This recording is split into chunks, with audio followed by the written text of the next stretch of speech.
União Planetária, em seu programa Entre Amigos Conversando com o Mundo, tem um prazer especialíssimo no dia de hoje. Nós vamos conversar com o embaixador João Pacheco, que é o embaixador da União Europeia no Brasil. Embaixador, satisfação imensa de recebê-lo em nosso programa. Muito obrigado pelo seu convite. É uma grande satisfação estar aqui consigo hoje. Sabe, embaixador, que nós aqui da União Planetária somos apaixonados amantes da União Europeia. Porque na nossa lógica, a construção de uma União Planetária, que é um sonho e um trabalho que certamente acontecerá algum dia no futuro, ele tem seu nascedouro de uma forma concreta na União Europeia, que é um exemplo vivo de que os países, os povos podem se unir e, de mãos dadas, trabalhar pelo futuro, pelo bem da humanidade. E de maneira que é assim uma alegria muito grande para nós podermos recebê-lo e conversarmos um pouco sobre esse trabalho maravilhoso da União Europeia. Com certeza. Como disse, a União Europeia é de facto um exemplo de que nós nos orgulhamos muito, que é uma reação a todas as guerras pelas quais passou a Europa e que destruíram o continente europeu por duas vezes. E como reação a essas guerras, a essas divisões profundas que havia entre Estados, esses conflitos entre Estados europeus, se criou a ideia de unificar a Europa dentro de uma área de paz, de uma área de solidariedade, que é isso que está acontecendo hoje. Isso, o senhor falou das duas grandes guerras mundiais, né? Mas isso sem contar as milhares de guerras da história da Europa, guerra de 100 anos, guerra de 30 anos, tantas guerras, né? Tantos conflitos, né?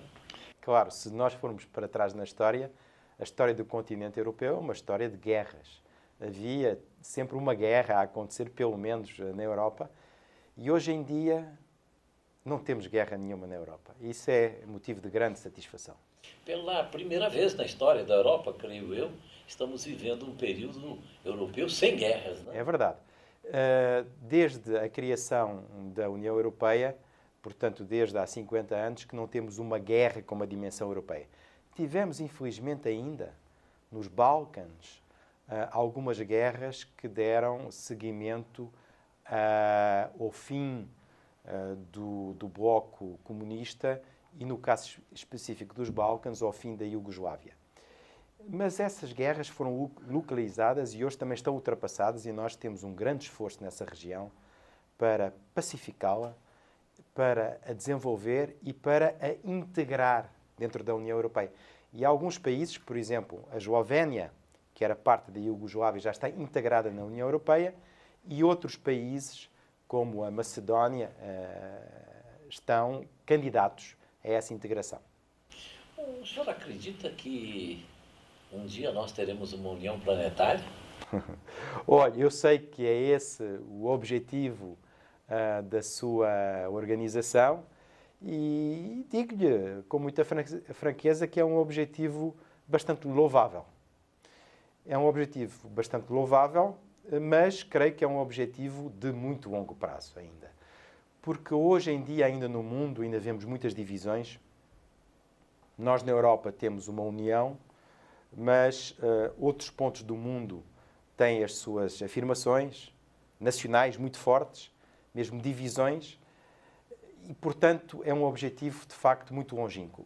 Mas penso que é muito louvável, como eu disse há pouco, trabalhar para que haja, se percebi bem o sentido da sua organização, para que haja paz e para que haja mais solidariedade no mundo. Isso faz parte também daquilo que nós queremos na União Europeia, é contribuir para que na governança mundial se tenha cada vez mais uma direção de paz, de resolução e prevenção de conflitos, que se tenha uma ação a nível mundial para resolver os grandes problemas do mundo, por exemplo, o problema das modificações climáticas, e, portanto, trabalharmos nessa direção de uma maior união a nível mundial. Eu penso, nós aqui na União Planetária pensamos que certamente é um processo demorado, mas que nós não devemos ter esse tipo de preocupação nós, Isso é um processo que não depende de nós. O que depende de nós é a boa semente. O que depende de nós é a reta ação. O que depende de nós é trabalharmos para mudar a mentalidade coletiva. E o processo, o resultado, deixar que a própria natureza produza. Essa é a nossa visão, sem preocupação se isso se fará amanhã ou não. Nós temos muito a ideia de que os valores coletivos definem a sociedade humana. Uhum. Se o valor coletivo é de que o nosso irmão africano pode ser escravizado, nós vamos escravizá-lo. Se o nosso valor coletivo é de que a mulher é inferior, nós vamos tratá-la como inferior. Agora, se nós tivermos o valor coletivo de que todos os povos devem estar unidos, devem estar de mãos dadas, colaborando uns com os outros, isso acontecerá naturalmente. Sem dúvida. Nós temos, eu julgo que vai na mesma linha daquilo que referiu, nós temos na União Europeia uma ação muito forte, para não só salvaguardar, mas para promover a Declaração Universal sobre os Direitos do Homem, que tem nos seus pilares muitos dos elementos que falou: igualdade, igualdade entre género, igualdade entre raças. Nós, em toda a nossa atividade, em qualquer lugar onde nós estejamos no mundo, aqui também no Brasil, para nós a defesa dos direitos humanos, de um ponto de vista universal, é uma questão essencial. E, portanto, nós trabalhamos no dia a dia. Eu diria que é mais fácil, talvez, trabalharmos aqui no Brasil porque compartilhamos muitos valores, esses valores e outros, mas noutras áreas do mundo é um esforço muito grande que tem que ser feito e, para nós, é um esforço primordial. Agora, na nossa visão, esse esforço é de mudar mentalidades. Não é um esforço bélico, não é um esforço nem de recursos, é um esforço de valores. Quer dizer, nós temos que trabalhar no mundo, digamos, filosófico dos valores para poder mudar o mundo. Claro, claro. É uma questão de valores e, do nosso lado, é uma questão de valores em que nós devemos também intervir quando esses valores estão postos em causa. Sim. Nós não devemos calar situações em que há, de facto, violações desses direitos humanos. E nós aí somos extremamente ativos. Não só nós, como muitas ONGs também são ativas, mas para nós isso é fundamental. E é algo que é transversal, a nosso ver, a todos os países, a todas as religiões, a todas as raças. Temos aí algo que é, de facto, relevante e comum para a humanidade como um todo. A dignidade humana está acima de tudo, não pode ser posta de lado em nenhum lugar do planeta. Sem dúvida. E hoje essa percepção, ela alcançou uma dimensão maior com a questão do meio ambiente, não é? O meio ambiente, em termos de governança mundial, é uma das questões essenciais, porque aqui há 10 anos atrás, 20 anos atrás, a questão do meio ambiente era uma questão que era tratada de forma um pouco marginal. Havia grupos que se interessavam por isso, mas o cidadão comum não se preocupava muito porque não via em que é que isso poderia afetar a sua vida. Tinha outras prioridades, o que é normal, o que é humano. Mas hoje há uma constatação científica, e nós partimos daí, da constatação científica, que se nada fizermos para alterar a situação, o mundo vai ficar bem pior. Se nós deixarmos que o mundo aqueça mais de 2 graus, as consequências que isso terá para a humanidade serão dramáticas. E é para todos que essas consequências serão dramáticas. Mas, infelizmente, para alguns, ainda mais dramáticas. E como nestas coisas, para aqueles que são mais fracos, que estão numa situação mais desfavorecida, a situação ainda poderia ser pior. E, portanto, nós achamos que há uma responsabilidade comum de todos a nível mundial, dos governos, para agir concretamente para inverter essa situação.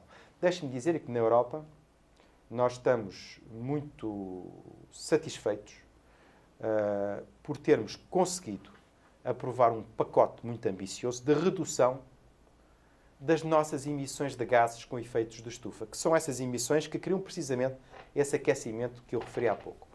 E nós conseguimos, no ano passado, apesar de toda a crise económica, apesar de todos os problemas económicos que possam ser levantados pelas medidas tomadas, que, aliás, nós queremos que, por vezes, são exagerados. Mas, apesar disso tudo, nós aprovámos um pacote para que, autonomamente, na União Europeia, reduzíssemos de 20% essas emissões, comparado com o ano 1990. E agora estamos fazendo um grande esforço, e incluindo aqui no Brasil, com contactos, vamos ter, aliás, um contacto entre hoje e amanhã com o Sr. Ministro Celso Amorim, por isso, um grande esforço para trabalharmos em conjunto com as autoridades brasileiras para que no mundo consigamos ter uma maior tração, um maior apoio a um esforço para a redução da emissão desses gases e, portanto, para amenizar, dentro da medida do possível, as modificações climáticas. Que fantástico esse trabalho. Parabéns, embaixador, por esse trabalho tão importante, né? Ou seja, cada região tem que cuidar da parte em que ela está. E a Europa tem a obrigação de que ela cumpra o seu dever, que o Brasil cumpra o seu, que a Ásia o seu, e que fantástico saber que a Europa está decidida e trabalhando, e a União Europeia e o comando da União Europeia nesse sentido. E aí então se traz esse fato novo, né, que países que antes estavam tão desconectados uns com os outros passam a perceber que o problema de um passa a ser problema do outro. Não existe mais estar isolado. Estão todos interligados. Claro. As emissões que nós temos, a poluição, o aquecimento que seja provocado na União Europeia, nos Estados Unidos da América, na China, ou no Brasil, ou em qualquer outro lugar do mundo, vai ter um impacto nas populações costeiras do Bangladesh ou nas pequenas ilhas do Pacífico. Vai ter um impacto muito grande em termos de clima. Eu vi conclusões preliminares de um estudo brasileiro sobre o impacto que isso teria no Brasil, que indicam que, com o aquecimento importante da atmosfera, se teria um desviar das correntes de umidade, das correntes de chuva no Brasil, criando um efeito de seca no centro-oeste e no sul muito grande, com um impacto enorme na produção agrícola brasileira, e o Brasil é uma potência exportadora mundial. Portanto, são impactos muito concretos, muito reais, e nós temos que trabalhar, estamos trabalhando para que tenhamos uma consciência comum, muito clara, das consequências de nada fazermos. Estamos aqui conversando com o embaixador João Pacheco, que é o embaixador da União Europeia no Brasil.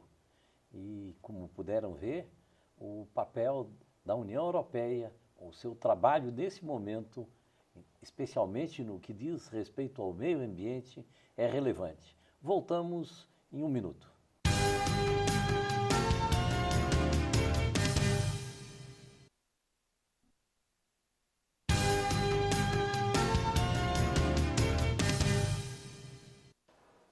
Dando prosseguimento ao nosso programa Entre Amigos Conversando com o Mundo, estamos aqui com o embaixador da União Europeia, João Pacheco. João Pacheco, o que é que a União Europeia tem planejado para esse futuro nosso, além da questão do meio ambiente? O mundo atravessa uma profunda crise económica e financeira. O mundo, antes dessa crise, já tinha grandes problemas pontuais, de guerras, e tinha também um problema de fundo que não conseguimos resolver até agora, um problema de grandes diferenças de nível de desenvolvimento, de grande pobreza. A nossa visão para o mundo é a seguinte: nós temos que trabalhar, e nós estamos trabalhando, para que tenhamos menos conflitos no mundo, para que tenhamos uma política ativa de prevenção de conflitos. Nós temos uma proposta para que as Nações Unidas tenham um esforço ainda maior em termos de prevenção de conflitos. Nós temos uma grande atividade na manutenção de paz. Nós somos provedores de forças de segurança para manter a paz, não só em zonas da Europa onde ela foi quebrada há alguns anos, mas por todo o mundo. Desde a África, a Ásia, onde seja necessário, nós temos essa presença. Paz, portanto, muito importante. Mas também desenvolvimento. Não podemos continuar a ter uma situação no mundo onde temos centenas de milhões, se não bilhões de pessoas vivendo na pobreza. E o mundo como um todo, as Nações Unidas acordaram em ter objetivos para o desenvolvimento. E estamos ficando um pouquinho para trás nesses objetivos. Temos que fazer um esforço. Nós, na União Europeia, somos os maiores doadores de ajuda ao desenvolvimento. A Comissão Europeia, os nossos Estados-membros, somos 27 Estados-membros da União Europeia, conjuntamente representamos cerca de 60% de toda a ajuda ao desenvolvimento no mundo. Portanto, estamos dando uma contribuição. Com isso, eu não quero dizer que a contribuição não deve ainda ser reforçada. Acredito que sim, mas estamos dando uma contribuição concreta. Não são só palavras, não são só tomadas de posição de princípio, temos muita ação concreta no terreno. Isso é também muito importante. E eu julgo que se trabalharmos pelo desenvolvimento, se trabalharmos pela manutenção da paz, temos condições para também trabalhar noutros assuntos. Assuntos muito importantes, como, por exemplo, a proliferação de armas nucleares. Algo extremamente sério. Algo extremamente sério. E outras armas de destruição maciça. Nós temos que trabalhar de forma conjunta para reduzir o mais possível tudo quanto seja causa potencial de crises, de guerras no mundo. E esse é um esforço em que nós podemos contribuir, mas sozinhos nunca o conseguiremos alcançar. Contamos muito com o Brasil. Eu estou profundamente convencido que o Brasil, pelas posições políticas que tem tomado, tem uma grande identidade de posições a nível mundial connosco e estamos trabalhando muito com o Brasil para, nos organismos internacionais, conseguirmos falar cada vez mais com uma só voz. É uma coisa que eu tenho pensado, mas não sei se é um pensamento correto, que a gente vê, por exemplo, a Europa sempre teve algum problema com a questão dos imigrantes, que eles correm para a Europa porque nos seus países não têm condições adequadas de sobrevivência. Que se os países mais ricos fossem lá auxiliar, lá na base, lá especialmente na África e mesmo na Ásia, até em outros países da América, que onde há pessoas que estão saindo dos seus países em busca de melhores condições de vida, que se nós conseguíssemos ajudar que eles tivessem melhores condições de vida no seu próprio país, que não haveria um problema da imigração. Não sei se é tolo esse modo de pensar, mas eu tenho pensado nisso. Isso tem lógica? O seu modo de pensar é corretíssimo. Podíamos trocar de lugares e eu afirmaria isso aqui onde estou. A nossa política em relação a essas questões de imigração é exatamente essa. A imigração é propulsionada pela necessidade, a vontade humana de melhorar a sua vida. E, portanto, enquanto nós tivermos uma África subsaariana, uma África a sul do Sahara, em que há tantas centenas de milhões de pessoas vivendo com tão pouco, vamos sempre ter, essa força de imigração, essa força de atração para uma União Europeia que é vista como um Eldorado de riqueza. O problema que nós temos é que, apesar de todo o nosso esforço de ajuda ao desenvolvimento, não é coisa que se consiga resolver do dia para a noite. Demora muito tempo. Isso não quer dizer que não façamos esse esforço e, como disse há pouco, estamos fazendo esse esforço e mais do que ninguém. Mas há também algo que nós devemos combater, que é toda a exploração da imigração clandestina. A imigração ilegal ou clandestina é uma imigração que é enquadrada por grupos que, além da imigração, traficam em armas, traficam em droga, e depois esses imigrantes não só são explorados no processo de chegarem à Europa, como quando chegam à Europa, continuam a ser explorados porque estão ilegais. Não têm os papéis em ordem. Esta situação não é aceitável.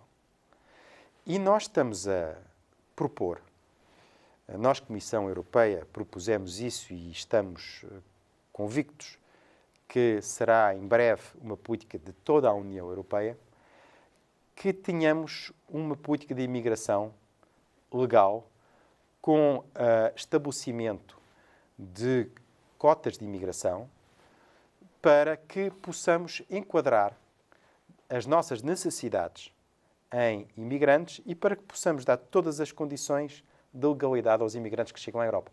E já na Europa, os imigrantes que são legais, e eu queria dizer isso aqui muito claramente, gozam de todos os direitos, talvez com exceção dos direitos políticos de votarem. Em alguns casos podem também votar a nível local, mas os outros direitos todos gozam-nos no mesmo pé de igualdade com o cidadão europeu.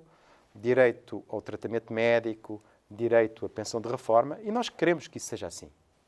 Isso é maravilhoso que seja feito assim, que seja dado atendimento, porque realmente é uma questão de humanidade, né?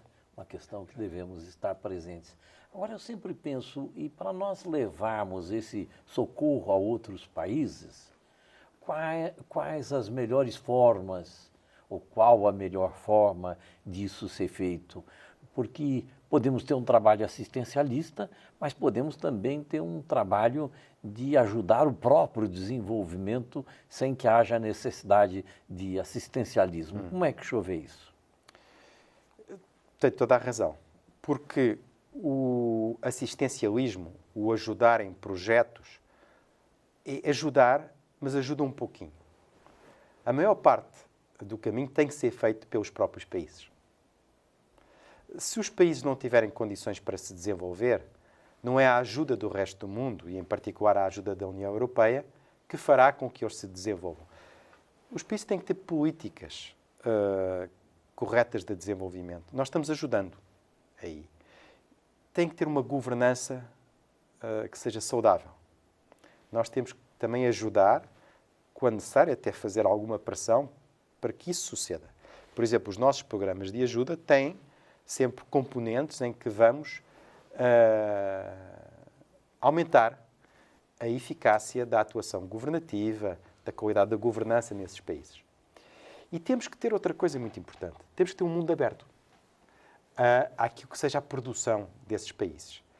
Não vale de muito nós dizermos a um país que ele tem que se desenvolver quando depois fechamos as fronteiras àquilo que esse país produz.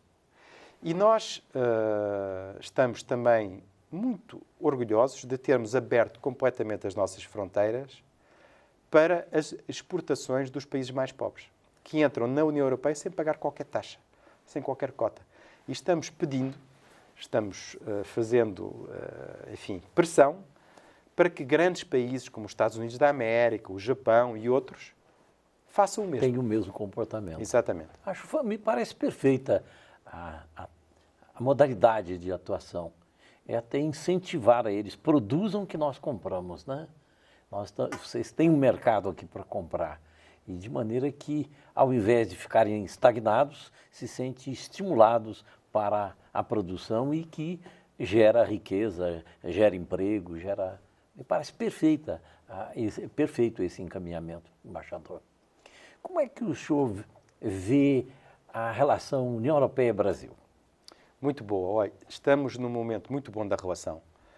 Temos uma parceria estratégica e temos cada vez mais áreas em que estamos a ter contactos e a desenvolver ações comuns.